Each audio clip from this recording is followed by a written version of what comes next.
उत्तम क्षमा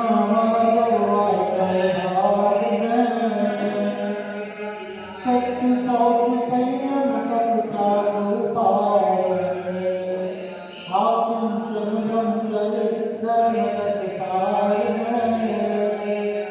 बहुगत दुख के कार मुकत कर पार बोले बच्चे परमेश्वरी भगवान की अनंत परमेश्वरी भगवान की उन्नत पार्श्वनाथ भगवान की शक्तिनाथ भगवान की महादेव भगवान की ओंकेश्वर बाहुबली भगवान की कामेश्वर कंकर भगवंतों की श्री कुंजदेव की श्री समुद्र बंजी स्वामी की श्री देवानंद जी महाराज की ब्रह्मदेव श्री जयवीर जी महाराज की समस्त आचार्यों की महाराजों की बाबा साहब की रानी माता की दशरथ महापर्व की उत्तम संयम धर्म की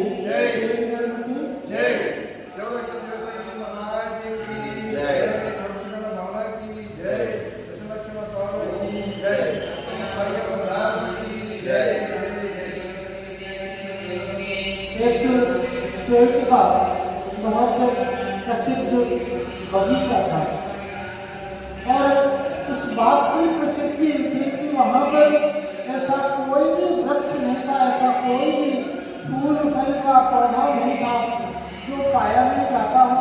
प्रत्येक ऋतु के प्रत्येक फल वहाँ पर फला करते थे और इसी ख्याति के कारण दूर दूर से लोग उस बाग को देखने के लिए आ रहे थे।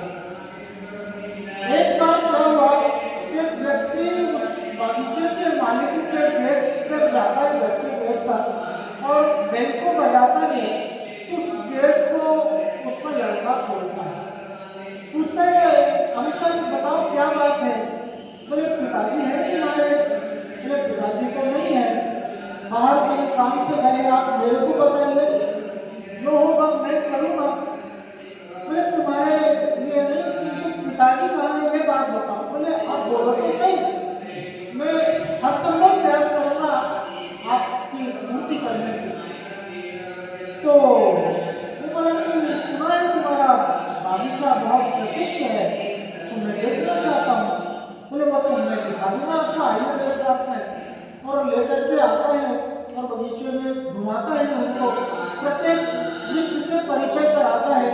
ये आम का वृक्ष है, ये लीची का वृक्ष है, ये केले का वृक्ष है, ये गुलाब का फूल का पेड़ है, ये फला फला फला फला। इस बीच में क्या हुआ, जैसे वो बढ़ रहा था तो दो चार पेड़ ऐसे थे, पौधे ऐसे थे जिनके बारे में उसने कुछ भी नहीं बोला।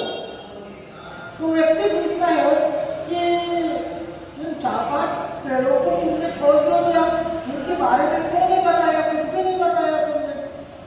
बोले कि अंकल ये जानने से कोई फायदा नहीं, तुम्हें कोई भी फूल फल नहीं लगते। इस प्रकार से फूल और फल से पेड़ के वृक्ष की कीमत है, इसी प्रकार से इस मनुष्य भाव की कीमत है संयम से। मनुष्य भाव की सार्थकता, मनुष्य भाव की सफलता संयम से है। आज उत्तम संयम का दल हमारे लिए संयम धारण करने के लिए शिक्षा देता है, प्रेरित करता है।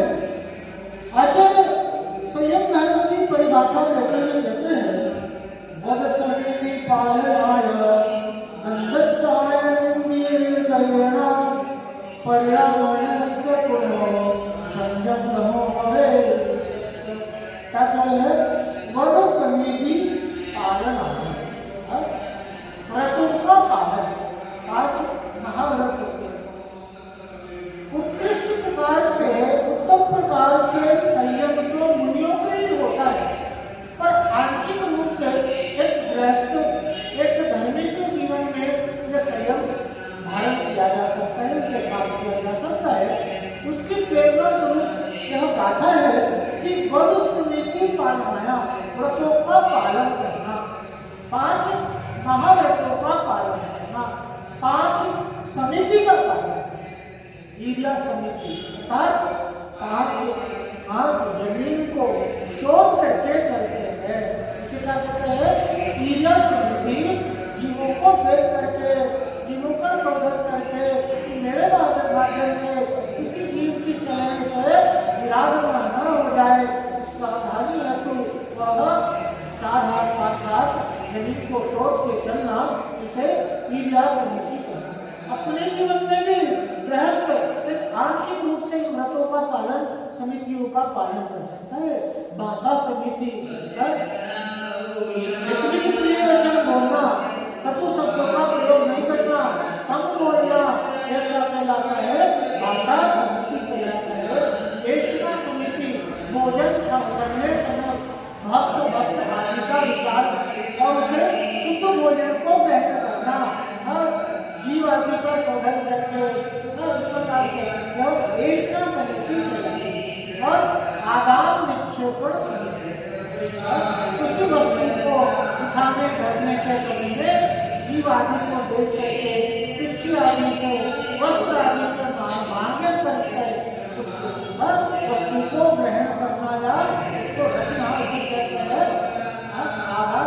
और प्रतिष्ठापन समिति आदि मल मूत्र आदि का विसर्जन जीव स्थान आदि को देते। इस प्रकार से 5 व्रतों का पालन हो, 5 महाव्रत है, हिंसा, झूठ, चोरी, किसी और परिग्रह, 5 पापों के त्याग जो व्रत होते हैं वो महाव्रत और अनुव्रत।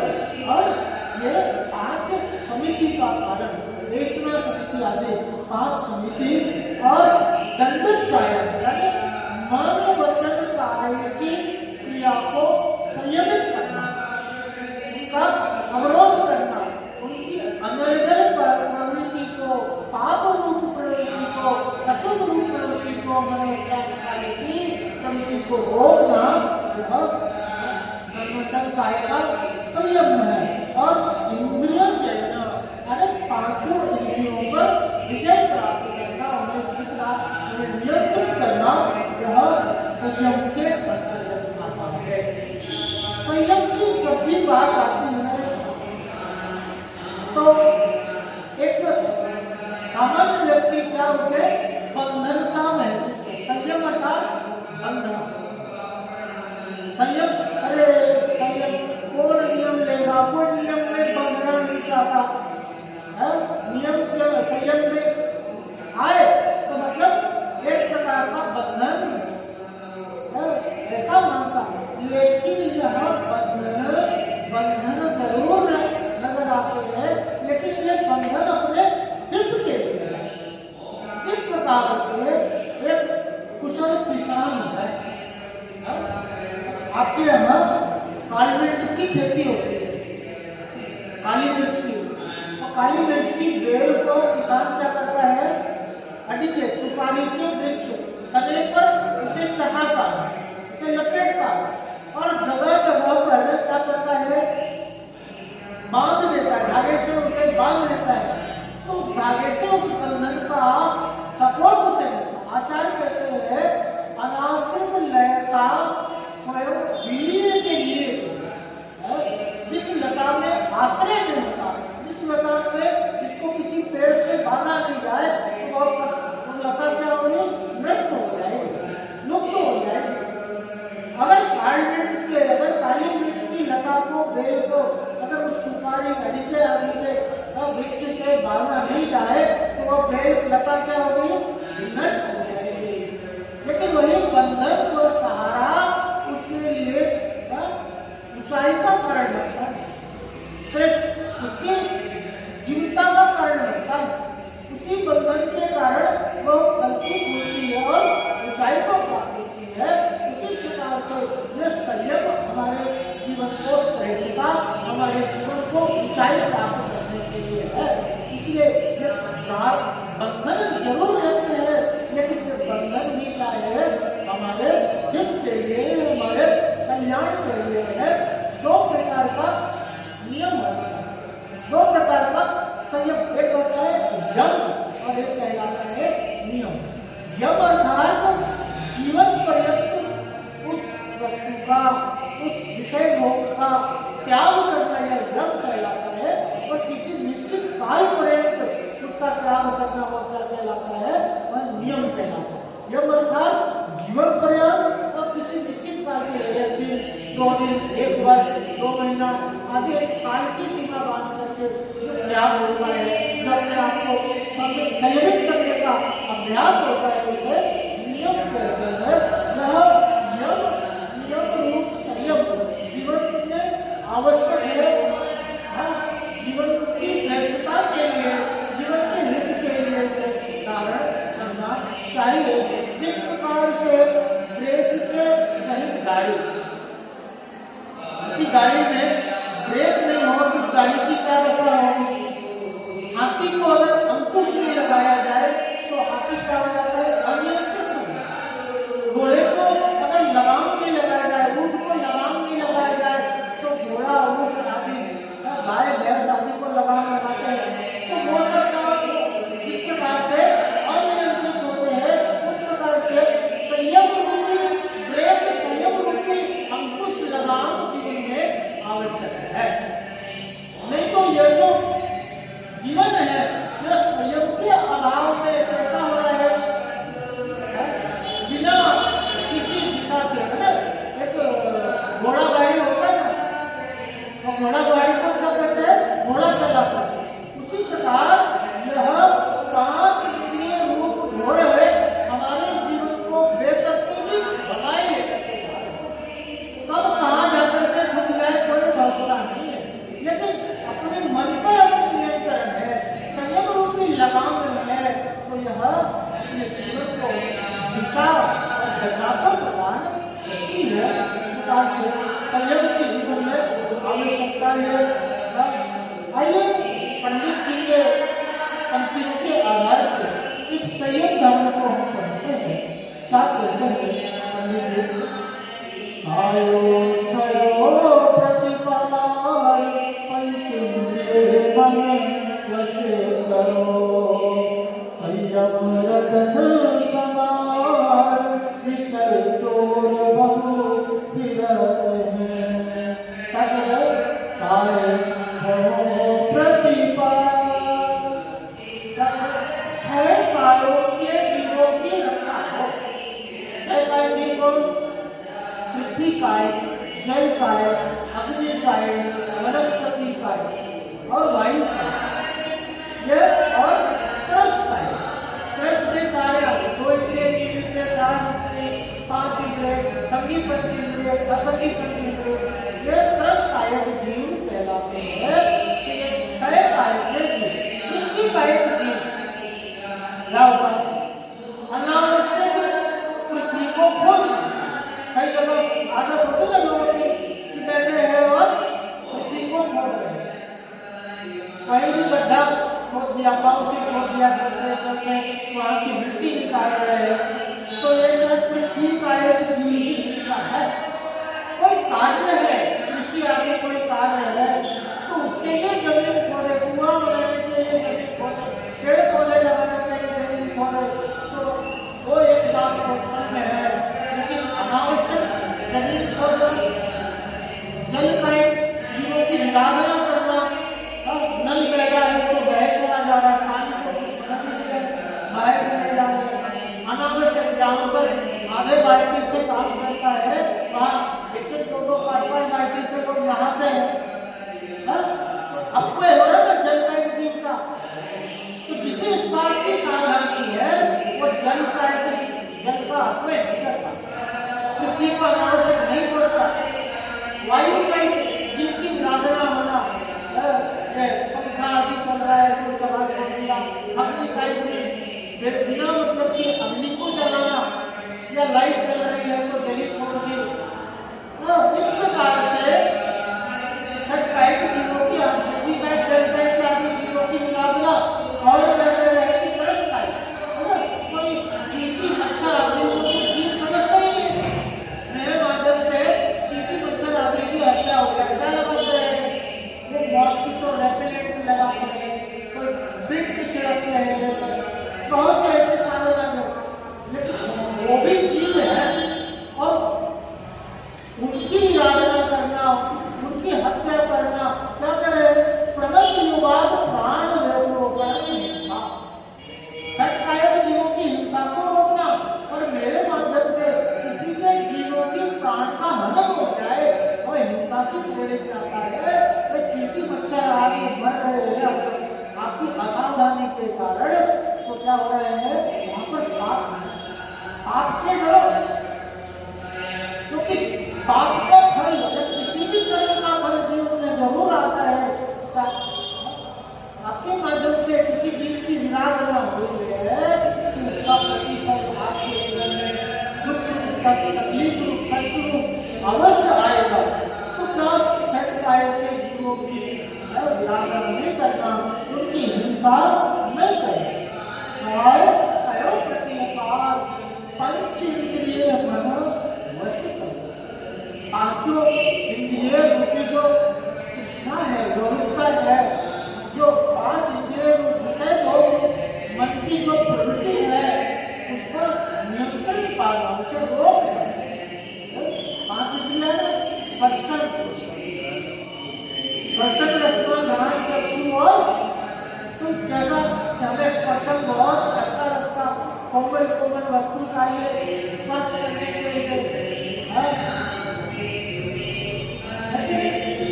स्पर्शन इंद्रिय की वस्तु ठंड लग रही है, गर्मी लग रही है, तो क्या पंखा चला दिया, एसी चला दिया, ये सब क्या है स्पर्शन से इंद्रिय की नौकता है, इसे नियंत्रित करना। रसना इंद्रिय के वशीभूत देखो, जैसा स्वादिष्ट चाहिए खाने के लिए, कैसा लोभी होता है, और रसना इंद्रिय में इतना अंधा हो जाता है कि उससे भक्त का कोई भी विचार नहीं, उसमें जीव स्थान है, आलू है, प्याज आदि है, कितने जीव स्थान है, विचार करता क्या सिर्फ का टेस्ट के खाते ना, होटल में खाने जाते हैं कितने लोग, घर का खाना अच्छा नहीं लगता, होटल का खाना अच्छा लगता है। होटल में कैसा खाना बनता है, वहाँ पर क्या तुम्हें नॉनवेज दे रहा है, वेजिटेरियन होटल दे करके नॉनवेज मिल रहा है, क्या वहाँ आपसे बच जाओगे? ऐसा नहीं। और कई ऐसे पदार्थ है जिसमें नॉनवेज मिला हुआ है, फिर भी क्या है आप वेज जान करके खाते हो। आइसक्रीम खा रहे हो, वो आइसक्रीम कैसे बनता है? उसमें जीवों का मांस मिलता है, ऑस्ट्रेलिक आइटम्स यूज करते हैं, उसमें कितने जीवों की हिंसा होती है। तो ये क्या जीवन का स्पर्शक रसना टेस्ट घ्राण सुगंधित चाहिए, सुगंध सुनने के लिए चक्षु में तो रूप का दर्शन करना, मतलब चक्षु इंद्रिय का विषय है, कर्ण में मधुर मधुर ऐसे संगीत का। इस प्रकार से पांच इंद्रिय रूपी जो प्रवृत्ति है उसको नियंत्रित करना, अपने मन को नियंत्रित करना, यह क्या है, यह संयम है। इंद्रिय संयम और प्राणी संयम नाम का दो संयम है। लेकिन यहाँ पर प्राणी संयम और इंद्रिय संयम को समझने की आवश्यकता है कि बाहर में तो हिंसा का त्याग है, लेकिन अंदर में प्रमाद नहीं होना चाहिए, आलस्य नहीं होना चाहिए। क्या अगर प्रमाद है और हिंसा नहीं भी हो रही है तो वहां पर पाप लगता है। तो एक निराज है ना, और मुमराज है या कोई संयमी व्यक्ति है, वो सावधानी पूर्वक देख के चल रहा है और वहां जीव की हिंसा हो जाए उसे पाप नहीं लगता, और असावधानी है और हिंसा नहीं भी हो तो वहां पर पाप। अगर आप बिना देखे बिना सोचे आप बैठ गए, उठ गए, सामान खा करके रख दिए, तो भले ही जीव की हिंसा नहीं हो, लेकिन वहां पर और मुनिराज आदि है वो चल रहे हैं और उनके अंदर सावधानी है और हिंसा हो जाए तो भी वहां पर है तो प्रमाद का अभाव होने के कारण वहां पर हिंसा का दोष नहीं लगता। इसीलिए जहाँ पर हिंसा का मान है, जहाँ पर हिंसा की बात आती है वहां पर प्रमाद न हो इस बात की सावधानी रखना आवश्यक है।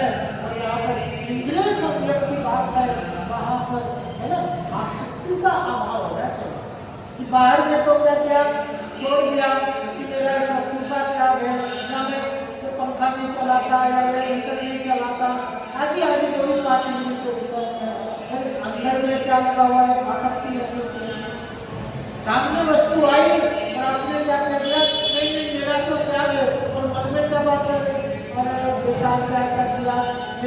जाता तो अच्छा रहता। मन में उसे ग्रहण करने की बात है, उसे बोलने की बात है, तो बाहर का त्याग होता है, वह त्याग वो संयम के अंतर्गत नहीं आता।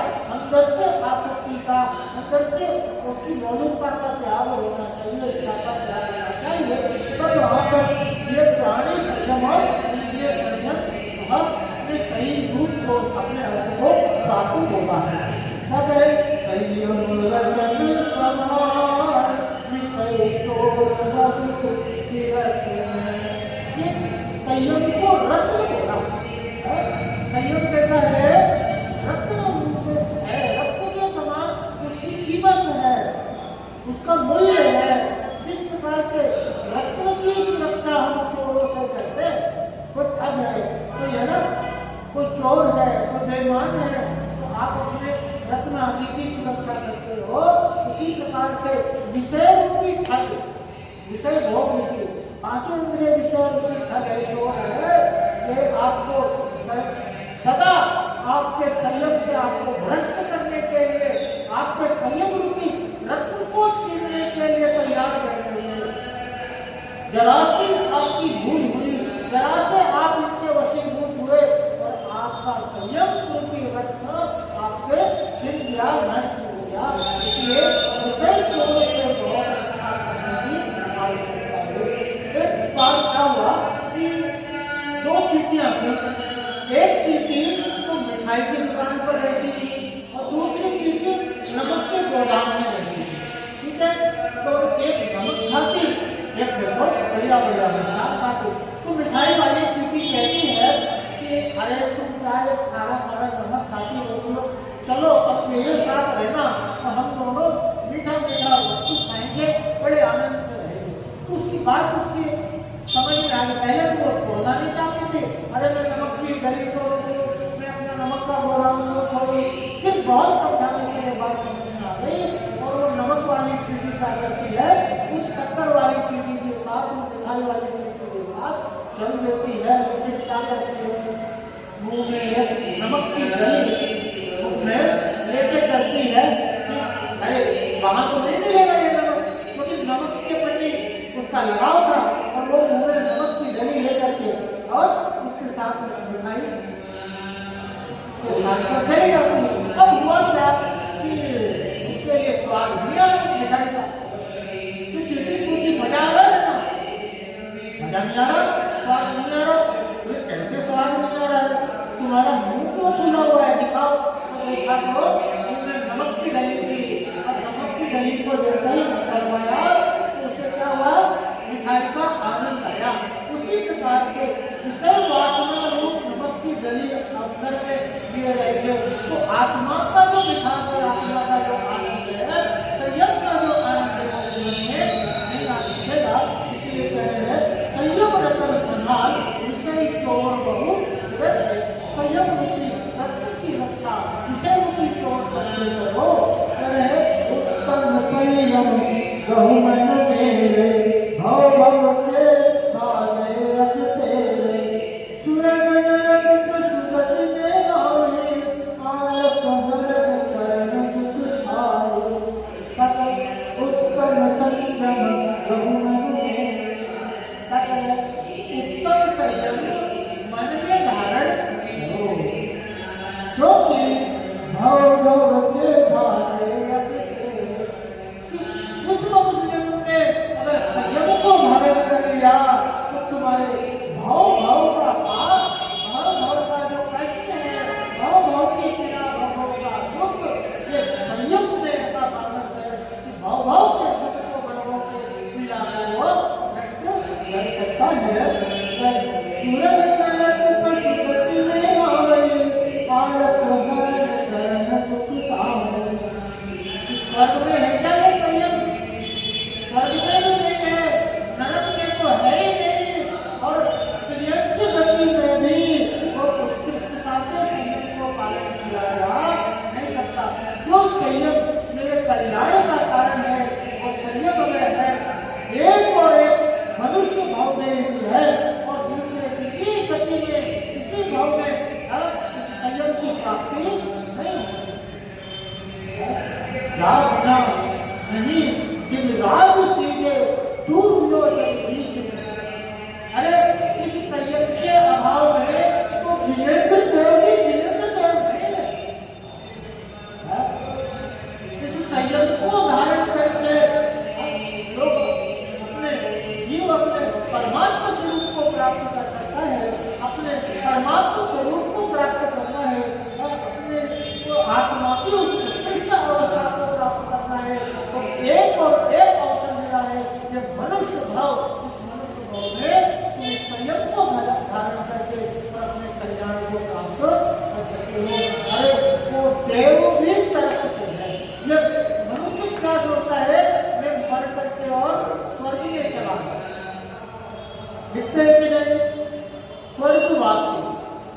डाकू होगा, लेकिन उसके नाम के आगे क्या लिखेंगे?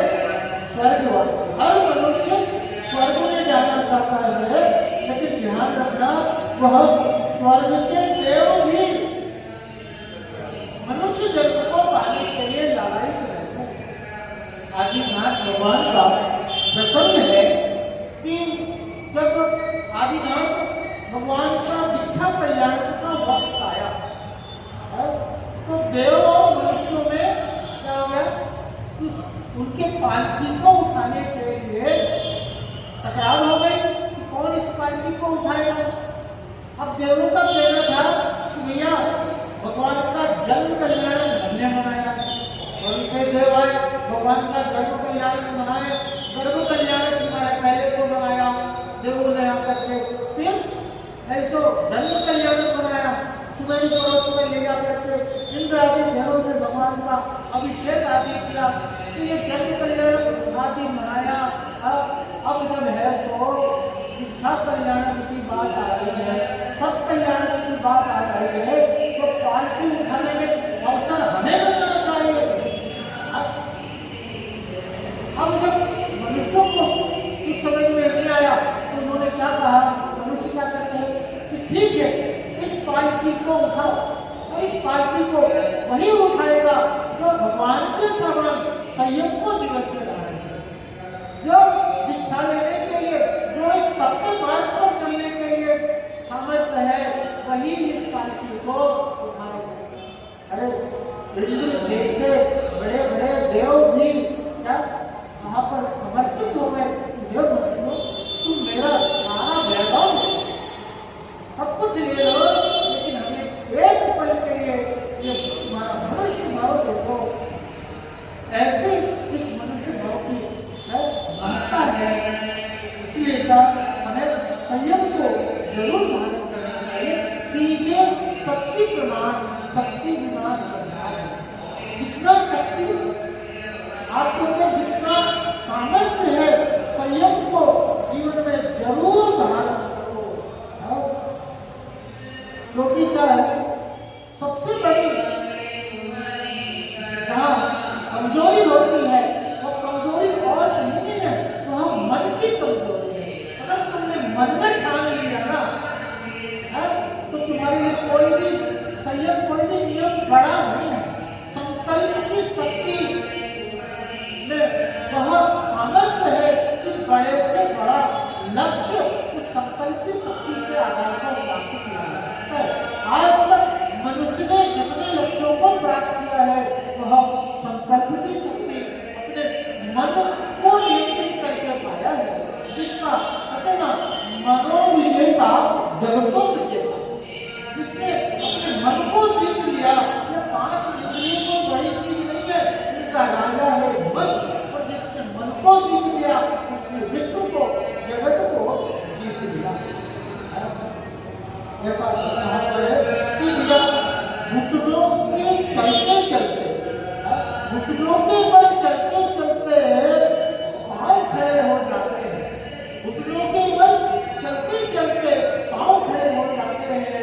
छोटे छोटे नियम एक दिन बहुत बड़े हो जाते हैं, छोटे छोटे, ज्यादा नहीं, बहुत बड़ा नियम संयम लेने की आवश्यकता नहीं है, लेकिन छोटा सा नियम भी लिया ना तो आपको आपकी शक्ति का एहसास हो। पहले जो आप विश्वास का मन में एहसास रखता था कि मैं ये नियम पालन नहीं कर पाऊंगा, लेकिन आपने छोटा सा नियम लिया और छोटे से नियम के पालन के फलस्वरूप आपकी शक्ति का आपको एहसास हो जाएगा, और आपका छोटा सा नियम, आपका छोटा सा अनुव्रत महाव्रत में परिवर्तित हो जाएगा। इसलिए अपनी शक्ति को पहचानो, अपनी शक्ति पर भरोसा रखो। आत्मा में अनंत शक्ति है, अनंत बल है, उस अनंत शक्ति के आधार से बड़े बड़े नियम संयम का पालन किया जा सकता है। इस प्रकार से अपने अपने नियम संयम को धारण करने की प्रेरणा दे रही है। आगे देखते जाते हैं।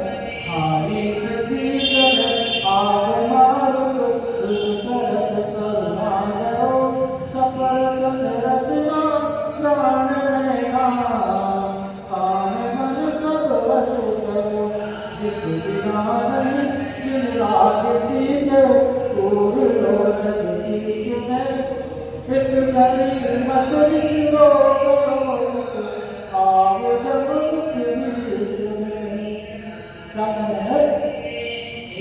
आई पृथ्वी जल आप मालूम रूप तरस का नाम ये जो सनकायक जीव है इनके प्रति करुणा करो, इनके प्रति दया करो और इनके प्रति दया, इनके प्रति करुणा उसी के मन में आएगा, इनकी हिंसा के प्रति सावधानी उसी के मन में आएगा जो अपने आप को जीव तो क्या नाम क्या है उत्तम संयम और उत्तम शब्द किस बात का सूचक है हम पहले भी जान आए थे कि हर धर्म के आगे उत्तम इस बात का संकेत देता है कि सम्यक दर्शन का कार्यभाव, सम्यक दर्शन के उपस्थिति बिना धर्म नहीं हो सकता, कोई धर्म हो सकता और जिसके जीवन में सम्यक दर्शन है संयम उसी के जीवन में आएगा, क्योंकि जो अपने आप को आत्मा जानेगा वह सभी जीवों को आत्मा जानेगा तो दूसरे की हिंसा, दूसरे की तकलीफ, दूसरे को पीड़ा पहुंचाने का भाव उसी के मन में आएगा जो स्वयं को उसकी समानता के भाव, जिस प्रकार से मैं एक जीव हूँ उसी प्रकार से सामने वाला भी जीव है, जिस प्रकार से मुझे सुख दुख की अनुभूति होती है सामने वाले चीज को भी होती है, ये भाव संबंध दृष्टि के लिए अंदर आ सकता है और ऐसा भाव के साथ में जो स्वयं पर करना है दूसरे जीवों पर करुणा दया करके क्या वो स्वयं पर करना है, स्वयं को पापों से रक्षा करना जो है स्वयं करना है तो अपने ऊपर करुणा करो। अगर पाप प्रवृत्ति रहेगी, अगर विषय भोग में तुम्हारी लोलुपता रहेगी, लगाव रहेगा, आसक्ति रहेगी तो इस पाप के द्वारा दुर्गति से तुम्हें कोई नहीं रोक सकता। इस मनुष्य जन्म में नियंत्रण रूपी स्टेरिंग तुम्हारे हाथ में, क्या तुम आगे का भाव, आगे की गति कैसी हो, यहाँ इसका बस किसके पास में है, इसका अधिकार, इसकी शक्ति किसके पास है, तुम्हारे पास है। तुम चाहो तो पाप प्रवृत्ति, असंयम प्रवृत्ति के कारण तुम इसे दुर्गति में ले जा सकते हो, नरक में हो गति को प्राप्त करना।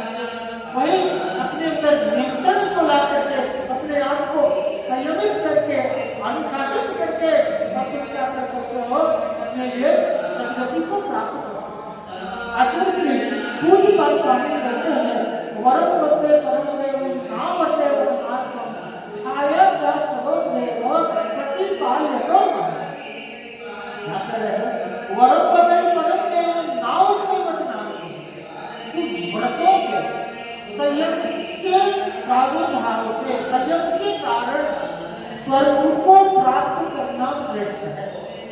अगर आपके जीवन में व्रत है, अगर आपके जीवन में संयम है, संयम है तो आप मान के चलो निश्चित रूप से आप स्वर्ग को प्राप्त करेंगे। और अगर संयम नहीं है, व्रत नहीं है, नियम नहीं है तो क्या संयम के अभाव में नरक।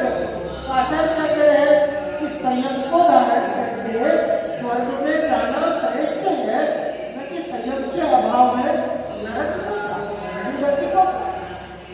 आचार्य उदाहरण देके बता रहे कि दो राहगीर हैं जो तीसरे राहगीर का इंतजार करने का प्रसंग आया तो एक राहगीर तीसरे राहगीर जब तक आएगा तो अपने गांव को जाएंगे, साथ में तीनों जाएंगे। तो एक व्यक्ति क्या कर रहा है, पेड़ की छांव में इंतजार कर रहा है और एक व्यक्ति क्या कर रहा है, धूप में इंतजार कर रहा है। तो कौन अच्छा है? क्योंकि कहने में आएगा ना पंचम काल है, अभी तो मोक्ष नहीं है, तो क्यों ऐसे संयम को धारण करना, व्रतों को धारण करना। तो आचार्य कहे भले ही पंचम काल है लेकिन संयम को धारण करके तुम स्वर्ग में जा सकते हो, न कि धूप में खड़े हुए राहगीर के समान क्या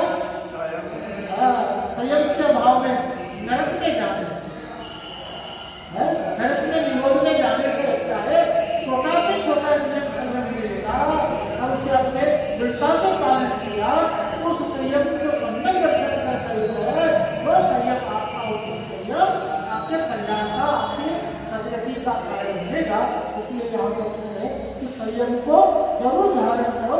यही एक ऐसा अवसर है। हाँ, जा बिना जनी दिन रात इसलिए दूर जो जन की इस संसार में तुम जो दुख को प्राप्त कर रहे हो, भाव भाव में जन्म मरण उनकी कष्टों से, कभी कीड़ा बन गया, कभी मकोड़ा बन गया, क्या जिंदगी है।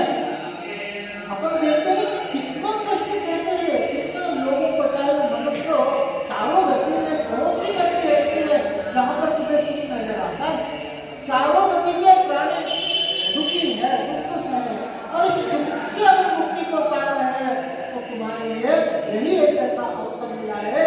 संयम को धारण करके और कल्याण के मार्ग पर अग्रसर हो जाओ, अपने ऊपर करुणा करो, एक गहरी मत विश्व करो, आओ जब एक गहरी ही, एक वक्त की, एक समय की होने लायक नहीं है, क्योंकि क्या स्थिति है, काल मुख आए, कब मृत्यु रूपी काल तुम्हें अपना ग्रास बनाए, इसका कोई निश्चितता नहीं है।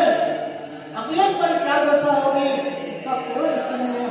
इसलिए क्या करो, अगर करने हैं तो संयम के प्रति आकर्षण है तो क्या शक्ति अनुसार संयम को जीवन में जरूर धारण करो। इस अवसर को मत चूको, मत खो। भैया पांचों इंद्रिय अपने मन को संयमित करना, जो अपना उपयोग है, जो मन की जो प्रवृत्ति है वो सर्व पदार्थों की ओर जा रही है, विषय भोग की ओर जा रही है, उसे अपनी प्रवृत्ति को, अपनी वृत्ति को, अपने उपयोग को उधर से हटा करके अपनी आत्मा की ओर लेकर के आना, अपने स्वरूप की ओर लेकर के आना ही उत्तम संयम है, या संयमित करना। देखो 5 इंद्रिय भोग है ना, प्यास लगी, आपको प्यास लगी तो उस प्यास को बुझाने के लिए एक गिलास पानी पर्याप्त है। एक स्टील की गिलास में कोई आपको एक पानी ला दे और आप पी लो तो आपका प्यास बुझ जाए। लेकिन देखिए हम 5 इंद्रिय के विषय कैसे उस प्यास का स्वरूप बदल देते हैं। या जब पानी लेकर के आया तो आपकी स्पर्शन इंद्रिय क्या करती है, थोड़ा उसमें बर्फ डालो, ठंडा होना चाहिए, क्या तो क्या किया उसमें अब उसमें थोड़ा इसमें चटपटा करो ना, नींबू डालो, नमक डालो, शक्कर डालो, थोड़ा चटपटा करो, और रसना और चक्षु इंद्रिय क्या करी है, थोड़ा इसको सजा धजा करके लेकर क्या ऐसे गिलास के लेकर बढ़िया इसके ऊपर एक आधा नींबू काट करके और एक स्ट्रॉ इसमें डाल, ये चक्षु इंद्रिय का विषय। और कर्म इंद्रिय क्या कहती है, अरे थोड़ा हल्का हल्का संगीत बज जाए तो मजा आ जाए ये पदार्थ। तो ऐसे जरा सा प्यास आपकी एक गिलास पानी में ऐसे घुस सकता है, आपकी 5 इंद्रियों के वसूल उस एक गिलास पानी का कीमत 200-250 रुपये देकर के आप लोग होटल में 5 स्टार होटल में जाओ, उस एक गिलास पानी की कीमत कितनी हो जाती है। ये 5 इंद्रिय विषयों की ऐसी यहाँ पर उसका प्रभाव है, इसे हमें बचना चाहिए, संयम के महत्व को समझना चाहिए। इसी को दर्शाता हुआ एक छोटा सा दृष्टांत और अपनी बात को समाप्त करेंगे कि भगवान का समोशरण आया विंध्याचल पर्वत पर, और उधर का जो राजा था वो बड़ा प्रसन्न हो गया। भगवान का समोशरण आया है और यही एक मेरे लिए अवसर मिला है कि अपनी वैभव को, अपनी संपदा को लोगों में प्रदर्शित करूंगा और वाहवाही लूंगा। अपने हाथी घोड़े को सजा करके और उस पर सवार होकर के अपने वैभव के साथ वो राजा भगवान के समोशरण की ओर दर्शन के लिए निकल पड़ता है। तो वहां पर सौधर व्यक्ति इस बात को देखता है तो कहता है कि ये राजा क्या कर रहा है, वैभव का प्रदर्शन करना ही है। तो ऐसे स्थान पर, ऐसे धर्म स्थल समोशरण के जैसा अवसर, तो वहां पर वैभव का प्रदर्शन इस राजा को सीख सिखाना और वहां पर सावधानी बिल्कुल अपने वैभव के साथ और राजा के जो सवारी निकल रही थी उसके सामने से निकलता है। इंद्र के वैभव के सामने राजा का क्या तो सारा अहंकार सारा मान क्या होता है वह उसका वो चूर चूर हो जाता है और उस राजा की क्या होती है और वो राजा समोसरण में पहुंच जाता है और वहां पर इंद्र भी पहुंचता है और जब समोसरण में राजा पहुंच जाता है और इंद्र के सामने उसे ललकारता हुआ कहता है, हे इंद्र, वैभव के मामले में तो तुमने हरा दिया, वैभव के मामले में तुमने मेरे मान को अहंकार को तुमने चूर चूर कर दिया, हरा दिया, लेकिन अगर हरा सकता है तो मुझे संयम के मामले में हरा, मैं जिनेश्वरी दीक्षा पाता भगवान के समोसरण में। और उस राजा ने क्या किया, मुनि दीक्षा को धारण कर लिया और अपने जन्म को सार्थक कर लिया, सफल कर लिया। इसे ही संयम का प्रभाव है। एक अवसर बार बार जीवन में नहीं आता है। संयम के प्रति श्रद्धा, देखो हमारे पास तो यह नहीं किया आपको कि आप मुनि बन जाए, आप सब कुछ छोड़ करके और क्या करो, मुनि बन जाओ, नहीं, लेकिन अपनी शक्ति अनुसार संयम को धारण करो और नहीं कर सकते हो तो मन में ऐसी भावना जरूर भावना कि भगवान मुझे वो शक्ति प्रदान करो कि मैं आगे जा करके इस रत्नोत्तर को धारण करके इस संयम को धारण करके अपने कल्याण को प्राप्त करो। संयम की भावना आपकी है तो परिणति का कारण बनेगी, आपकी भविष्यता का कारण बनेगी। ऐसे संयम की उत्कृष्ट भावना से अपने जीवन को इस उत्तम संयम के मार्ग पर अग्रसर करें।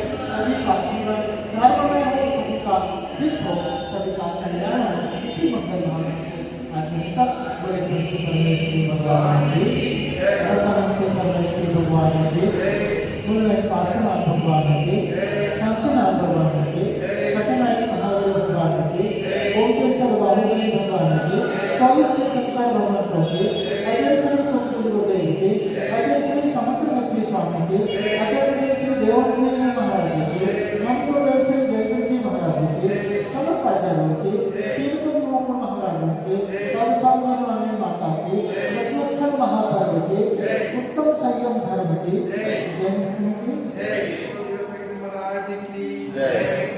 जवानी के ज्ञान से सूझे रोकालो, सोआने मस्तक नमो सदावे सुनो, हे माई माई तोहे हो